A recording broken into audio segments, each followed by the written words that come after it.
Na entrevista do dia com Maria Lídia Flandoli, a política brasileira nas relações exteriores. Nosso entrevistado é Rubens Recupero, diplomata de carreira de extensa e densa atuação na vida pública, tendo sido embaixador do Brasil nas principais cidades do mundo, ministro de Estado nas pastas do Meio Ambiente e da Fazenda e professor universitário de Relações Internacionais. Muito obrigada por estar conosco. E eu quero começar com uma decisão já anunciada pelo presidente Jair Bolsonaro em numa entrevista com jornalistas, que ele vai trocar 15 embaixadores em diferentes cidades do mundo, porque ele não está satisfeito com a imagem dele fora do Brasil, onde ele está aparecendo como homofóbico, ditador, racista, e disse Bolsonaro, coisa que ele não é. Ele não se vê assim e ele acha que tem que trocar embaixadores por essa razão. E aí eu quero começar a trocar embaixadores para a construção de uma imagem positiva de um chefe de governo é o melhor caminho. Não, não resolve nada. Porque você sabe muito bem, Maria Lídia, que imagem é a realidade, é o reflexo do que o país ou o mandatário é. Ele tem uma imagem negativa por causa das opiniões que há muitos anos ele vem defendendo, né? Então não adianta agora ele tentar negar o óbvio, né? Todo mundo conhece o passado, aquele incidente com Maria do Rosário, né? Todo mundo conhece as coisas que ele disse sobre os habitantes de quilombos, né? Todo mundo conhece a opinião dele sobre a Amazônia, sobre meio ambiente. Então essas coisas se conhecem no mundo inteiro, né? Hoje em dia é o reino da informação, né? O que é que não se transmite? Né? E embaixador tem essa condição de poder construir e propagar a imagem de um chefe de Estado ou do próprio país que representa? Não, obviamente não tem esse poder, né? Porque o que faz isso é a imprensa, né? Aqui você vê, há correspondentes estrangeiros de todos os grandes veículos, né? Financial Times, New York Times, Economist, não há um grande jornal, Le Monde, El País, todos os grandes veículos da imprensa mundial têm correspondentes aqui. Portanto, de que vai servir ter um embaixador lá dizendo o contrário, né? A única forma de você ter uma imagem melhor é você fazer o correto, né? Ter uma política de direitos humanos, de meio ambiente, de proteção à Amazônia. Quer dizer, o artífice da própria imagem deve ser o próprio presidente. O próprio governante, né? Se nós embarcarmos, por exemplo, ele declarou mais de uma vez que no governo dele ele não vai conceder 1 centímetro a mais de terras indígenas, né? Isso é contra a Constituição, né? Porque os indígenas têm direito às terras. Se ele fizer isso, ele vai ter uma imagem péssima, porque no mundo todo há uma opinião pública em favor do direito dos indígenas, das minorias sexuais, né? Há uma opinião pública muito forte em favor dos direitos humanos, da proteção da Amazônia. Então, nessas questões todas, ele tem posições que são absolutamente contrárias à opinião mundial.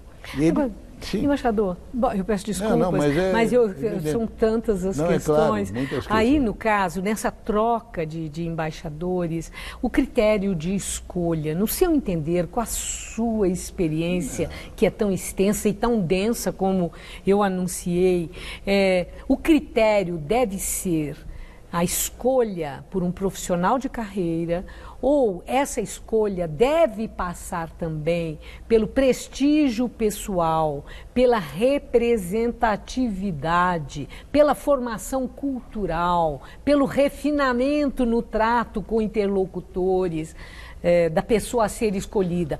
Qual é o critério que deve prevalecer? Olha, no nosso serviço diplomático, sempre o que prevaleceu foi a competência e o profissionalismo, né? E é preciso que para os grandes postos sejam enviadas pessoas à altura desses postos, né? Na verdade, isso que ele disse é uma desculpa. Eu ouço falar há mais de 3 semanas da mudança desses embaixadores e eu já tinha ouvido nomear, inclusive, quais seriam escolhidos, né? Isso é uma rotatividade normal em alguns postos, né? Isso ele escolheu, sei lá por quê, porque talvez tenha sido a maneira dele justificar, né? Agora, é preciso ver esses nomes para ver se estarão à altura. Mas né? é melhor profissional de carreira ou pessoas que possam não ser profissionais diplomatas de carreira, porém dotados de grandes qualidades, como eu mencionei, prestígio, preparo, preparo cultural, refinamento no trato. Em circunstâncias muito excepcionais, pode-se admitir uma pessoa que não seja um profissional, né? Mas em condições normais, eu acho que uma grande conquista do Brasil foi ter um serviço diplomático profissional, né? Desde 1945, com a criação do Instituto Rio Branco, não há nenhuma nomeação para a carreira diplomática que não passe pelo mérito, né? Pelo exame. E a meritocracia é uma das áreas do Brasil. E exame dificílimo, né? Das várias áreas do Brasil em que há uma meritocracia muito consolidada há muitos anos, né? Então eu acho que é melhor manter isso do que perder, né? Da mesma forma que você não imagina que se deva nomear comandante do Exército na Amazônia uma pessoa que não seja um general qualificado, né? Ora, militar e diplomata são duas faces da mesma moeda, são representantes do Estado, né? Devem ser pessoas profissionais, com experiência, né? Com maturidade, com competência. Para né? ter representatividade. Para ter representatividade, não para tentar inventar uma imagem que não corresponda à realidade, porque isso não existe. Né? Agora, Rubens Recupero, o chanceler do Brasil, o ministro Ernesto Araújo, ele é diplomata de carreira e, embora ele já esteja há algum tempo lá, essa experiência nova como ministro das Relações Exteriores, o novo ministro tem mostrado habilidade nessa atuação de representar o Brasil? Não, a resposta tem que ser categórica. Ele tem sido realmente muito falho, né? Já no discurso de posse, ele é uma pessoa que se deixa levar por ideias fantásticas, né? Sobre o mundo, né?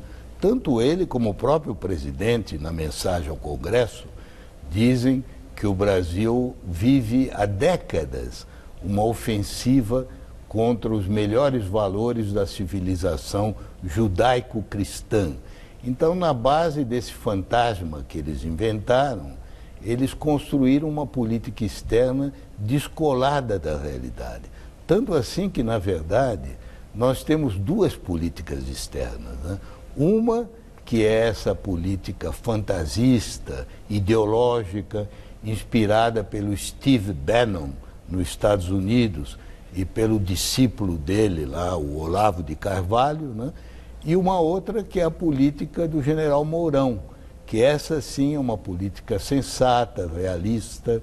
Agora mesmo o seu noticiário estava dando a entrevista que o Mourão concedeu ao Financial Times, em que ele diz, olha, o Brasil poderia até ajudar a encontrar uma saída para a Venezuela, nós não temos ainda esse canal, mas deveríamos ter um canal com os militares, porque isso é a coisa sensata. Se o problema na Venezuela são os militares, o sensato é colocar os nossos militares em contato com eles. E não como o Ernesto Araújo fez, numa reunião do Grupo de Lima, aprovou um documento em que se dispunha a ruptura de todos os contatos militares. Se se rompem todos os contatos militares, como é que se vai persuadir o Maduro a uma solução que seja pacífica? Bom, agora então em relação à Venezuela, o senhor acredita que o Brasil tenha qualificação e prestígio para ser um mediador numa questão tensa e complexa como essa da Venezuela, especialmente em relação aos países BRICS, ao convencimento da China e da Rússia sobre a questão de Maduro deixar o poder e eles não ficarem resistindo naquele apoio que traz aí uma circunstância de temor para muita gente? Hoje deixou de ter, né? Deixou de ter por quê? Porque nós nos tornamos um caudatário automático da política do governo Trump, né? No momento em que nós abrimos mão da posição que nós tínhamos de um grande país, nós somos o maior país latino-americano, né? Por que nós deveríamos simplesmente assinar embaixo do que o governo Trump faz, entende? Nós deveríamos ter tomado uma posição pública, como tomamos, condenando a ditadura de Maduro, exigindo eleições, uma transição com uma administração transitória, com eleições sob controle das Nações Unidas, mas para isso nós teríamos que ter mostrado independência. Quando o Brasil começou, por exemplo, a divulgar notas chamando o governo venezuelano de um governo de uma organização criminosa, empenhada em tráfico de pessoas, tráfico de drogas, quer dizer, uma linguagem desabrida que nunca se usou em diplomacia, isso é uma linguagem que só se usa em guerra, entende? É curioso, até um paradoxo brasileiro, um surrealismo, né? Que seja um militar como o Mourão que tenha uma linguagem diplomática. E a chancelaria diplomática tem uma linguagem belicosa, né? Mas depois que o Brasil formalmente reconheceu o líder de oposição na Venezuela, oposição a Maduro, foi Guaidó, um erro, né? Eu acho. Quando reconheceu como legítimo presidente da República, o Brasil não estava sozinho nesse reconhecimento. 50 países em todo o mundo reconheceram também. Então aí não foi subserviência a Donald Trump. Não, no início foi porque nós fomos dos primeiros, né? Outros depois seguiram. Agora isso não deixa de ser um erro porque 50 praticaram, né? Porque o reconhecimento de um governo... Sim, mas eu estou falando isso, não é tão somente uma subserviência ao presidente dos Estados Unidos. Mas no nosso caso foi, né? Foi. Seguramente foi. Inclusive agora mesmo, essa visita que nós vamos fazer aos Estados Unidos está se fazendo sob o signo de buscar um estatuto para o Brasil de um dos principais aliados militares dos Estados Unidos fora da OTAN. Por que o Brasil precisa ser aliado militar dos Estados Unidos? Você sabe que aliado é sempre contra alguma coisa. Aliado é numa guerra ou numa aliança de preparação a uma guerra. Então é temerário. Quais são os inimigos dos Estados Unidos? São a China, que é o nosso principal mercado e a nossa esperança de financiamento à infraestrutura, a Rússia, que é o nosso parceiro nos BRICS, país ao qual nós exportamos carne suína, carne bovina, etc. O Irã, que representa 7% da compra de carne do Brasil. O Irã sozinho representa toda a União Europeia, é igual a toda a União Europeia. Vendemos $1 bilhão de milho ao Irã. Por que nós agora vamos ser aliados dos Estados Unidos contra o Irã, né? Além do mais, os inimigos dos Estados Unidos é o terrorismo fundamentalista islâmico, que é um problema que nós não temos. Vamos querer importar esse problema? Mas eu tenho uma questão. Nessa visita que Bolsonaro vai fazer aos Estados Unidos, ele vai ser recebido por Donald Trump na Casa Branca, o que aí pode parecer para o mundo aí uma questão de prestígio, mas outros presidentes brasileiros, né, já foram muito bem recebidos. O próprio Fernando Henrique Cardoso foi recebido na casa de Bill Clinton, em Martha's Vineyard. Não é de agora. Lula, então, era o cara para o Obama. Olha, eu fui embaixador lá, junto ao pai do presidente, o primeiro Bush, né? Bush e o Clinton, E posso lhe dizer que as relações eram as melhores possíveis. Mas então, essa coisa de ser bem recebido, dos salamaleques diplomáticos todos, então, isso é normal. Isso quer dizer o quê? Do ponto de vista prático, onde que configura aí que por ser recebido, o Bolsonaro recebido agora, vai esse fim de semana para lá, quer dizer que o Brasil vai assumir o compromisso de ser um aliado. Estou usando a palavra forte, que é um compromisso. Um aliado dos Estados Unidos, ou que possa sinalizar que os grandes interesses nossos, comerciais, serão todos atendidos pelo governo americano. Quer dizer alguma coisa? Coisa que não vai acontecer. Pois é, quer dizer não alguma coisa. Acontecer. Mas e do nosso lado? Quer dizer que vamos ser aliados? Não, ou pode ficar só na diplomacia de salamaleque? É uma linha equivocada, compreende? Porque nós precisamos ter o melhor relacionamento possível com os Estados Unidos. Mas não precisamos, para isso, aceitar sermos cooptados, né? E o senhor vê sinais de que estamos sendo cooptados? Nós estamos comprando toda a agenda americana. Vou lhe dar um exemplo. Em meados de fevereiro, o ministro Araújo foi a uma reunião de Varsóvia, convocada pelos Estados Unidos, contra o Irã. Eles queriam convencer aqueles países que fizeram o acordo nuclear com o Irã a abandonar o acordo. Os 3 principais ministros que eles queriam convencer não foram à reunião. O ministro das Relações Exteriores da Alemanha, da França e a ministra da União Europeia. O Brasil, por que tinha que estar lá? Não tinha nenhuma razão de estar. Esteve lá apenas porque compra a agenda americana como se fosse nosso interesse. Por que nós agora vamos mudar a embaixada do Brasil de Tel Aviv a Jerusalém? Nós vamos desafiar com isso todos os árabes.